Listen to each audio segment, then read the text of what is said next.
ಗಿಡ ಮರ ಬಳ್ಳಿ ಹೂ ಬುಟ್ಟಾಯ್ತು ನಿಂದು ಯಾವಾಗ. ನಮ್ಮ ಗಿಲ್ಲಿ ನಟರಾಜ್ ಅವರ ವಾಯ್ಸಲ್ಲಿ ಈ ಒಂದು ಸಾಂಗನ್ನು ಕೇಳ್ತಿದ್ದಂತೆ ನಮ್ಮ ಗಿಲ್ಲಿ ನಟರಾಜ್ ಅವರ ಅಭಿಮಾನಿಗಳೆಲ್ಲರೂ ಕೂಡ ಖುಷಿಯಾಗಿದ್ದಾರೆ. ಹೌದು ಬಂಧುಗಳೇ, ಹಾಗಾದ್ರೆ ಈ ಸಾಂಗ್ನ ಅರ್ಥ ಏನು, ಕಾವ್ಯ ಅವರ ರಿಯಾಕ್ಷನ್ ಏನಿತ್ತು, ಯಾಕೆ ಈ ಸಾಂಗನ್ನು ಹೇಳಿದ್ರು ಅಂತ ಈ ಒಂದು ವಿಡಿಯೋದಲ್ಲಿ ನೋಡೋಣ ಬನ್ನಿ ಬಂಧುಗಳೇ.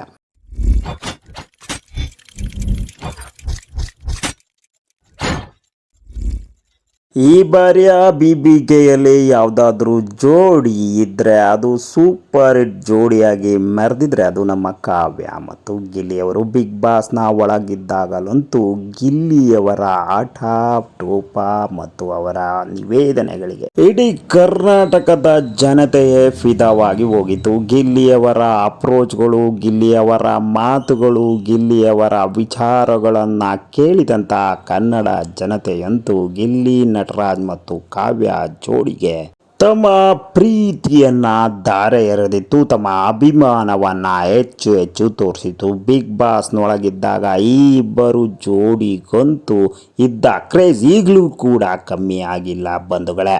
ನಮ್ಮ ಗಿಲ್ಲಿ ನಟರಾಜ್ ಅವರ ಅಭಿಮಾನಿಗಳಂತೂ ಕಾತುರದಿಂದ ಕಾಯ್ತಿರುವ ವಿಚಾರ ಅಂದರೆ ಗಿಲ್ಲಿ ನಟರಾಜ್ ಅವರ ಮದುವೆ ಯಾವಾಗ ಆಗುತ್ತೆ, ಅದು ಕಾವ್ಯ ಜೊತೆ ಆದ್ರಂತೂ ತುಂಬಾನೇ ಖುಷಿ ಅಂತ ಕಾಯ್ತಾ ಇದ್ದಾರೆ.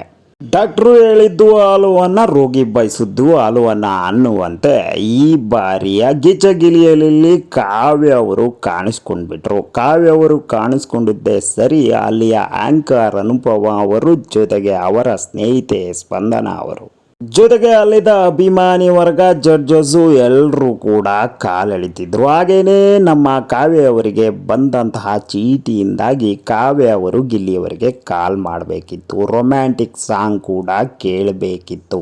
ಅನೇಕ ಸಾಂಗ್ಗಳನ್ನು ಗಿಲ್ಲಿಯವರು ಹೇಳಿದ್ರು ಕೂಡ, ಏನು ಈ ರೀತಿ ಸಾಂಗ್ ಹೇಳ್ತಿದ್ದೀರಾ, ರೊಮ್ಯಾಂಟಿಕ್ ಸಾಂಗ್ ಹೇಳಿ ಅಂತಹ ಸಂದರ್ಭದಲ್ಲಿ ಗಿಲ್ಲಿಯವರು ಹೇಳಿದ್ದು ಇದೇ ಸಾಂಗನ್ನು. ಗಿಲ್ಲಿಯವರು ಈ ಸಾಂಗನ್ನು ಹೇಳಿದ ತಕ್ಷಣ ಅಲ್ಲಿದ್ದವರೆಲ್ಲರೂ ಕೂಡ ಖುಷಿಯಿಂದ ಕಿರುಚಲು ಆರಂಭಿಸಿದರು. ಹಾಗೇನೆ ಆ್ಯಂಕರ್ ಕೂಡ ಆಶ್ಚರ್ಯದಿಂದ ನೋಡ್ತಾ ಇದ್ರು. ಆದರೆ ಕಾವ್ಯ ಅಂತೂ ಶಾಕ್ ಆಗೋಗ್ಬಿಟ್ಟಿದ್ರು. ನಮ್ಮ ಗಿಲ್ಲಿ ನಟರಾಜ್ ಅವರು ಇಂಡೈರೆಕ್ಟ್ ಆಗಿ ಕಾವ್ಯ ಅವರಿಗೆ ನಮ್ಮ ಮತ್ತು ನಿಮ್ಮ ಮದುವೆ ಯಾವಾಗ ಅಂತ ಕೇಳ್ತಿದ್ದಾರೆ ಅಂತ ಅಭಿಮಾನಿ ವರ್ಗದವರು ಸಾರಾಸಗಟಾಗಿ ಕೂಗಿ ಕೂಗಿ ಹೇಳ್ತಾ ಇದ್ದಾರೆ. ಆದರೆ ಕಾವ್ಯ ಅವರು ಮಾತ್ರ ನಮ್ಮಿಬ್ಬರದು ಬೆಸ್ಟ್ ಫ್ರೆಂಡ್ಶಿಪ್ಪು, ಆ ರೀತಿ ಏನೂ ಇಲ್ಲ, ಗಿಲ್ಲಿದು ಮಾಮೂಲು, ಗಿಲ್ಲಿ ಕಾಲೆಳಿತಿರ್ತಾರೆ ಅಂತ ಹೇಳ್ತಾ ಇದ್ದಾರೆ. ಹಾಗಾದರೆ ನಮ್ಮ ಗಿಲ್ಲಿ ನಟರಾಜ್ ಅವರದು ಒನ್ ಸೈಡೆಡ್ ಲವ್ ಅಥವಾ ಗಿಲ್ಲಿಯ ಸ್ವಭಾವ ಮೊದಲಿನಿಂದಲೂ ಹೇಗಿದೆಯೋ ಹಾಗೆ ಮುಂದುವರೆದಿದ್ದ ಅಂತಕ್ಕಂಥದ್ದು ನಮಗೆ ಕಾಡ್ತಾ ಇದೆ ಬಂಧುಗಳೇ. ಆದರೆ ಅಭಿಮಾನಿ ವರ್ಗದವರು ಹೇಳ್ತಿರೋದು, ಇಬ್ಬರು ಒಟ್ಟಿಗೆ ಅನೇಕ ಕಾರ್ಯಕ್ರಮಗಳಿಗೆ ಹೋಗ್ತಾರೆ, ಅನೇಕ ಕಾರ್ಯಕ್ರಮಗಳಲ್ಲಿ ಭಾಗವಹಿಸ್ತಿದ್ದಾರೆ, ಜನರನ್ನು ರಂಜಿಸ್ತಿದ್ದಾರೆ, ಇಬ್ಬರಲ್ಲೂ ಪ್ರೀತಿ ಇದೆ, ಆದರೆ ಇಲ್ಲಿ ಹೇಳ್ಕೊಳ್ತಾ ಇಲ್ಲ. ತಮ್ಮ ಕೆರಿಯರ್ಗೆ ಡ್ಯಾಮೇಜ್ ಆಗುತ್ತೆ ಅನ್ನೋ ಭಯದಿಂದ ಇವರು ಎಕ್ಸ್ಪ್ರೆಸ್ ಮಾಡ್ತಾ ಇಲ್ಲ ಅಂತ ಹೇಳ್ತಾ ಇದ್ದಾರೆ. ಆದರೆ ಇದು ಎಷ್ಟು ಸರಿ ಎಷ್ಟು ಸತ್ಯ ಅಂತ ನಾವು ಕಾದು ನೋಡಬೇಕಾದಂತಹ ಒಂದು ಸಂದರ್ಭ ನಮಗೆ ಒದಗಿ ಬಂದಿದೆ.